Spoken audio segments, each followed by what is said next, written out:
apologize for being late. I thought I got yesterday and today mixed up, and we're going to do resolutions tomorrow before the committee meeting, so I apologize for that.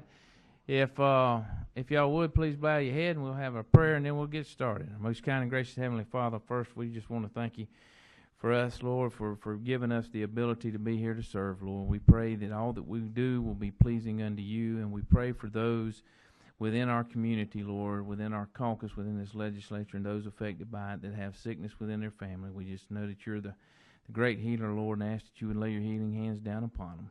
In Jesus' name we do pray. Amen. All right. With that, we're going to take up Speaker Pro Tem bill first. I ain't got my glasses on. Which one is that? 4077. You can stand or sit, whichever one you want to do, Madam Pro Tem. Do you turn this on? Yes, ma'am. You should be on. right. Everybody, you should have an amendment in your folder as well to 477. If anybody does not, let us know. Madam Pro Tem. Thank you, Mr. Chairman, members of the committee. HB 477 addresses actually a local issue in my community, but given that it would have statewide application, I think it would also be beneficial. It streamlines the disposition of an abandoned, of county or city-owned abandoned roads, and it only pertains to roads that are contained within a subdivision with a duly formed property owners association. It allows notice to and acquisition by the homeowners association. So 4 years ago, Senator Schaefer and I had a bill to address this issue. We thought we had addressed it. It streamlined the abandonment of a road contained in a subdivision. What I was unaware of, but you probably would know on this committee, is that then you have to take care of the disposition of it, which means acquisition of that road and paying fair market value. So this is a road that is, for example, if you had a road that the subdivision, city didn't want to, maybe they didn't need to use it anymore, the subdivision wanted to use it for a pool or a homeowner's building, it would, under current law, require signatures of anyone that surrounds that. This, if they have a homeowners association that is voted to accept it and acquire it and the city supports it, it would allow that notice and acquisition to take place by the homeowners association. Secondarily, there is an amendment by Chairman Wendell Willard, and what he explained to me is that what this amendment does is it clarifies what's taking place in practice now. If you, with these new cities that have formed, we have one in my area, we thought that the roads just simply transferred, and apparently they do, but with regards to the public utilities, there's some uncertainty on their part as they're doing road improvements, and this would clarify that the right-of-way and all of that is actually owned by the new municipality. I'd be happy to take any questions. Thank you, Madam Pro Tem. Number 26, who is that? Chairman Hamilton. Thank you, Mr. Chairman. Madam Pro Tem, yes, actually, I spoke with Chairman Willard, and this will come in under me here. I want to make people in the audience relax. It has nothing to do with jet fuel or anything like that. So, but the other thing he said when I talked to him, the purpose of this amendment is that the utilities, and there's one or two in particular, that what they want to know is show you own the road, and without this there's no proof of ownership in those cities, even though there may be an acknowledgement, and so this simply provides proof that they would be able to do that, and it would speed up the utility process, and so I think that's the reason for it. Thank you. Thank you, Mr. Chairman. Any other questions for Madam Pro Tem? Any? Representative Carson. No, I was just wanting to make a motion at the appropriate time. Okay, hold on 1 second. Does anybody wish to speak on this? I will add, and Mr. Sure. Chairman, if you'll allow me, I did speak with GMA and ACCG, and they expressed no concerns to me. And I say that because they're the ones that would be involved in initiating this process. Thank you. Thank you for that. All right, at this time, Chair, I entertain a motion. Move due pass. I have a due pass. Do I have a second? All right. Further discussion. Chairman Hamilton. Thank you, Mr. Chairman. I would like to offer amendment to AM 251342. There's no sense in repeating everything that's already been said, so I would ask for your favorable consideration on that amendment. Any questions on the Hamilton amendment? Hearing none, do I have a motion we adopt the amendment? Have a motion second. All those in favor signify by saying aye. Aye. Any opposed, like sign. All right, now we're on to the House Bill 477 as amended. Do I have a motion on that? I have a motion and a second. Any further discussion? Hearing none, all those in favor signify by saying aye. Aye. Any opposed, like sign. Thank you, Madam Pro Tem. Thank you very much. I appreciate it. Mm-hmm. All right. Let's see. Representative Carson, if you don't mind, do you have to go anywhere? No. If you don't mind, being as you're on the committee, I'll let Representative Jones come forward next on House Bill 174. Everybody should have that, and it's a substitute. Has everybody got it? Okay, Representative Jones. Thank you, Mr. Chairman, members of the committee. I present to you House Bill 174. This bill passed out of the House overwhelmingly last year. It is a very simple bill. I know we all say that. It changes the verbiage throughout our code from slum to blight. So in your municipalities back home, if your city council or commission wanted to declare an area to make it available for federal urban redevelopment dollars that are already sitting there, you will have to declare some neighborhoods a slum. And so many folks around the state just were not comfortable with that. And so what we have tried to do is upgrade it to what is the current language in the federal statute, which is blight or pockets of blight.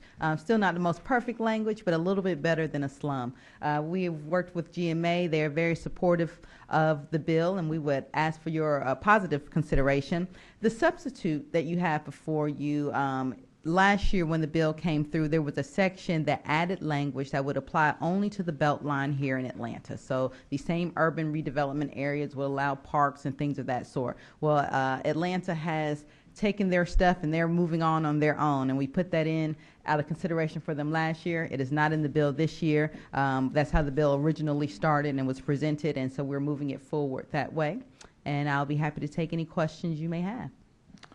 Thank you, Representative Jones. We will actually hear the other bill tomorrow from the Senate. Chairman Gore, now he is the whip in the Senate.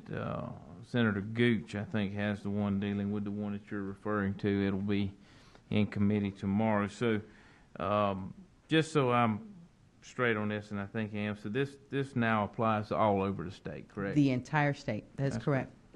Any questions for Representative Jones? All right, at this time, the chair would entertain a motion. I have a motion and a second. Any further discussion? All those in favor signify by saying aye. Aye. All those opposed? Thank you, Representative Jones. Thank you all. Mm-hmm. All right, Representative Carson on House Bill 21. You can either stay where you're at or go down front, whichever one you'd like to do. Okay, you do want to sit or stand? All right. Good deal. I don't know about that, but.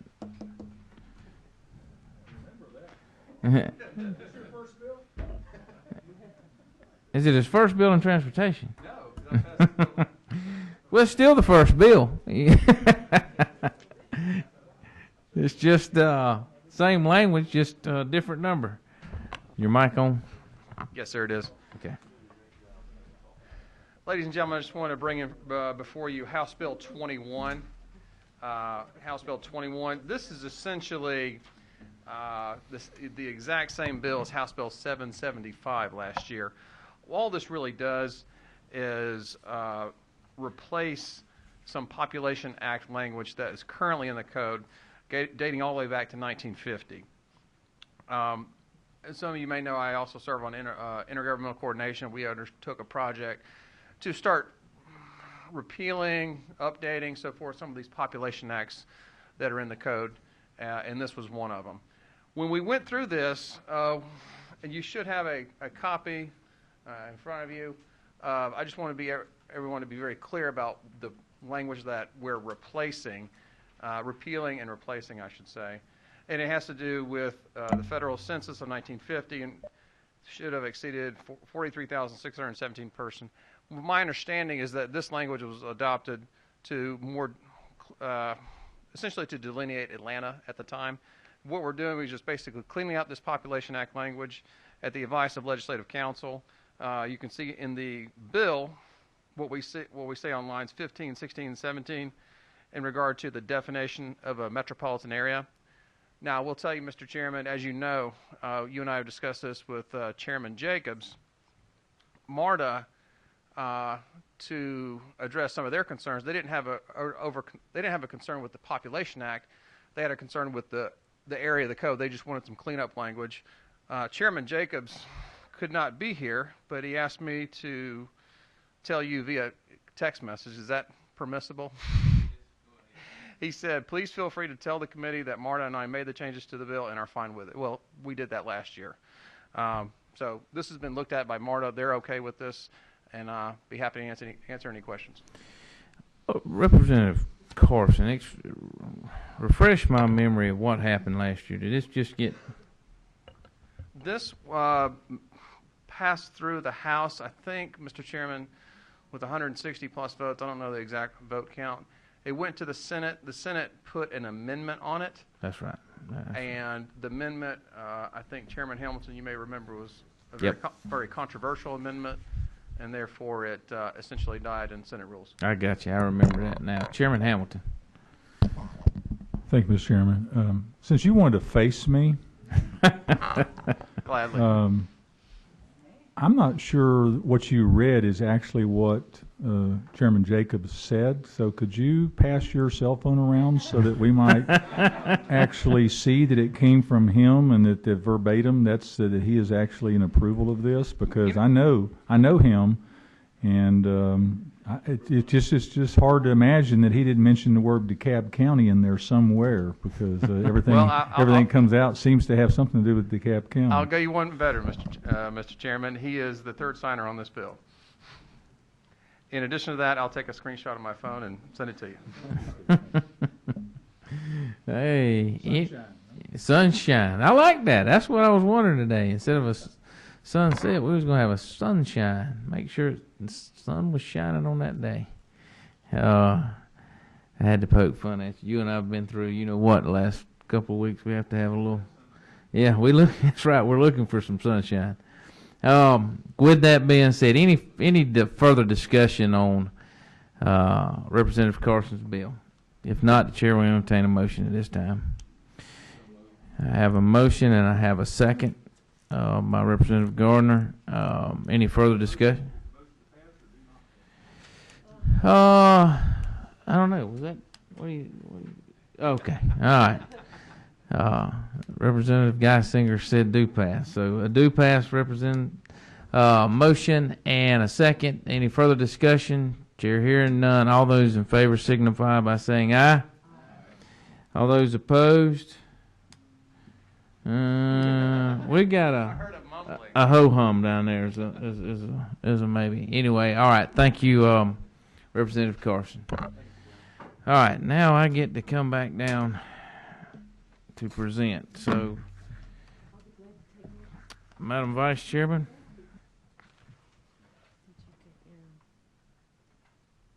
Yeah.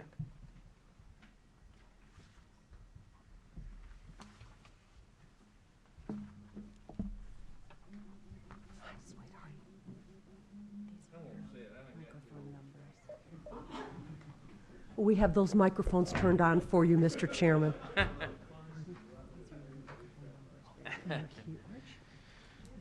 All right. Thank you, Madam Vice Chair, or Madam Chairman now, in the position you're in.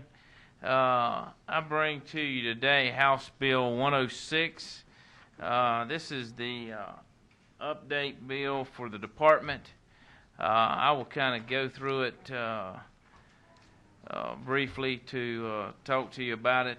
Sections 1 and 2 actually remove the prohibition on federal and state funds being used to purchase right-of-way on a local product. Currently, GDOT has to temporarily designate a local road as a temporary state route in order to purchase right-of-way for a project. That's a problem because they're having to go in and temporarily purchase it, put it on the state system, then turn around and take it back off the state system. It's only for temporary purposes. This will actually, since all state projects, including and involving local roads, are approved through a comprehensive plan process per federal and state law, this provision has become an unnecessary administrative burden. And that is just so that we can go in and use state and federal dollars on it. So this just helps to clean that up from the standpoint of anybody that wants less government. Here's less government, less bureaucracy. Section 3 actually streamlines and clarifies GDOT's surplus right-of-way disposal process. Right now, currently, we have to, if we're going to go in, we have to give first right of refusal to the previous owner, which is the look-back period is basically in perpetuity. So in other words, sometimes it's hard for them to go back, 100 years or whatever it may have been to actually find that rightful heir to that property to give them that first right of refusal. This actually just establishes that there is a 30-year look-back period, and which is really and truly just common sense. And this just helps us because right now we're having problems trying to find those that actually were heirs to the property. As we go down to Section B, we increase the limit for negotiated sales on property if all the bidders fail to bid at least 85% of the appraised value. This just gives us the way to negotiate up to $75,000 or less to get the best possible price for this property, and it gives the department that ability instead of it going back in. Currently, we have about 177 parcels of land, or 1,200 acres roughly in the state of Georgia that's right now that's on the state that we could actually take off this from the state and put them back on the local tax digest. So most of what this bill does is seeks to help to streamline that process. If we go over to we go over and add these additions of the department where we talk about starting in line, I think it's 119, just helps to clarify that GDOT has the same ability as local governments to use a real estate agent enabling surplus properties to be listed on the multiple listing service and marketed more effectively. Currently, right now, the department does not have that right. They actually can't have an agent or list it on that multiple listing services. So right now, they're currently having to go out there and put up like a sign or whatever it may be to sell it. This just gives us the ability to actually get the most out of the property that we can for it. Section 4 removes the reference to the 1991 Federal Transportation Bill, and basically we just insert in here the federal statute. So every time that the feds go in and pass a new transportation bill, and they change the name of it every time, MAP 21 is what we're currently operating under, that we don't have to go back in code and just continually change that name. We're actually streamlining it and just putting it, inserting the federal statute. Let's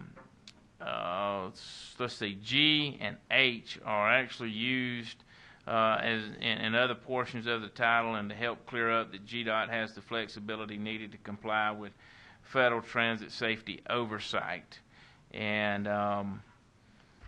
we move on over, let's see, in Section 5, this provision requires that law enforcement submit all crash reports electronically within 7 days from the date when the report was prepared and received. This actually will allow for the department to be able to gain crash data more quickly. It also, or collect it more quickly. It also will allow, right now we have from time to time issues where when they're transcribing it from one to the other by manually, that there will be some transcribe errors. They won't actually copy it word for word, and there's some issues there. By doing it electronically, this gives the ability, one, to have it quicker, and two, to make sure that the errors aren't there. You know, often we as legislators contact GDOT from a safety standpoint, and we want to know, we may have an intersection where there's been so many crashes and think that we need a caution light or a red light or something like that needs to be erected or put up. Currently, they're not being able to get the data that they need as quickly as they need it. This just actually streamlines it, puts it through electronically, and allows them to get that data quickly so that they can evaluate a possible intersection or exchange or interchange or something like that that may be giving them a problem from a safety issue. I'm actually going to ask at the appropriate time, Madam Chairman, that we offer an amendment to on line 190, after the word section, strike failure of, and continue to strike all the way down to line 194. This is some issues right now that is being corrected and talking with some of the law enforcement agencies and all, and so we don't believe at this time we need to keep that language in there, so I'd ask that we remove, like I said, on line 90, remove failure of, remove line 191, 192, 193, and 194. All that's underlined. All that's underlined, yes. Thank you, sir. Madam Chairwoman, and renumber accordingly. With that, Madam Chairwoman, I would be glad to answer any questions that any of the members might have about the legislation. Chairman Roberts, we all thank you for this bill, and you do have 2 questions already. Sure. First, Representative Gardner. Thank you very much, Madam Chairwoman, and thank you for streamlining the Department of Transportation. That seems like a very good idea. I wanted to talk a little bit about Section 3, lines 46 and 47. In the 70s, GDOT came through neighborhoods that I represent, acquired quite a lot of residential property and some other property, and then the highway was not built. So the concern is that the former owner will still have the right of first refusal. And of course, there's one property that everybody probably in this room knows, and it's where Alfredo's is. That was one of the pieces that GDOT took, and now they want to sell it, and the family of the owners in the 70s are trying to buy it back. So they're negotiating, and I think the negotiating will go fine. I mean, it's taken 5 years, but Sure. Anyway, but I guess I am a little concerned about whether there are other pieces of property, and I have talked both to Todd Long and to Josh, and of course they don't think there are any more properties in that little swatch of land. Most of it has been sold back and are now residential properties again, but I guess that's long enough. You know, Representative Gardner, we always end up in a situation down here, I think, where we end up when we got one situation or one instance or whatever. I would agree that definitely that would be a concern, and I don't think that the department is going to. I think this just gives them the ability, if they can't, then they don't have to continue to try to go past 30 years. I may be wrong, but I think the department would still, and I'm not going to ask Josh because I know y'all don't want to hear from him. Well, no, just play it. I think that, you know, it really and truly, I think the department would still try to find that original or the last person that owned that piece of property, but if they couldn't, you know, if they went back 30 years or so and they couldn't find it, and then this would give them that ability instead of right now that it's just an undue burden to try to find. I know, you know, down in the rural parts of the state, good gosh, some of that land for years and years and years, and it's transferred several times. But I understand and I appreciate that question. Yeah, but I mean, we don't want to stand in the way of progress, and we know that there are records, including in Fulton County, that are lacking, to say the least. So I thought about proposing an amendment, but I don't think that's necessary. Okay, thank you, thank you. Thank you so much, Representative Gardner. Chairman Hamilton. Thank you, Madam Oh, Chair. you want to talk about sunshine? Yeah, it's going sunshine. No, friendly question, like on the floor this morning. He doesn't have friendly questions. I know He it's not. does, I know he it's not does. your first bill. He does. On a serious note, Sure. the issue about realtors, my memory is not what it used to be, but didn't we have that same discussion in the last year or two? And I'm trying to decide. I thought we had already changed that or fixed that, or maybe it failed somewhat. Was that not? Because I remember when we did it, I was thinking that's a common sense thing to let them do that. But I guess I'm just remembering it from somewhere else. But so that's never been proposed before. To my knowledge, Chairman Hamilton, it's not. But wait, you wouldn't recognize. Thank you, Chairman Roberts. I really would prefer to hear from you. So. No, I'm playing, Josh. The code section hasn't been touched in years, so it's not According to my expert witness behind me, he says that the code section has not been touched in years. So, I don't remember it, but now there again, my mind ain't, especially lately, is not as good as it used to be. Could I ask a follow-up question? Since you reached back to your expert, I know that part of the district I represent, and certainly the community that I was part of the old, call it what you want, outer perimeter, northern arc, whatever. And there is still a remaining lot of property up there. Does DOT wait for? Do they aggressively ever try to get rid of property, or is that just through when people want to buy it? Is there any process, I guess? And that's, we can talk about that offline. It's just curiosity as to how much property we actually own around this state. Right now, 177 parcels and about 1,200 acres. 1,200 acres. Okay. That was from my expert witness earlier. Thank you. Well, I was given that I information. will get with your expert witness privately. Get on him a little bit. Do we have any other questions from our committee? We do not. Mr. Chairman, oh, we do. I'm sorry. Mr. Geisinger, Representative Geisinger. Madam Chairman, thank you. Mr. Chairman, does that 177 acres include the land the state of Georgia owns in Chattanooga? The 177 parcels and the 1,200 acres? I don't think it does. We might need to go back and readjust that. I actually saw you on TV on that one night. I was flipping through and saw that. I don't know if I ever told you that. That was a good story that night. I'm going to butter him up, but he actually did a good job. They hit a pitching wedge across it. So. Mr. Chairman, actually, I saw that on television too and did remark to him.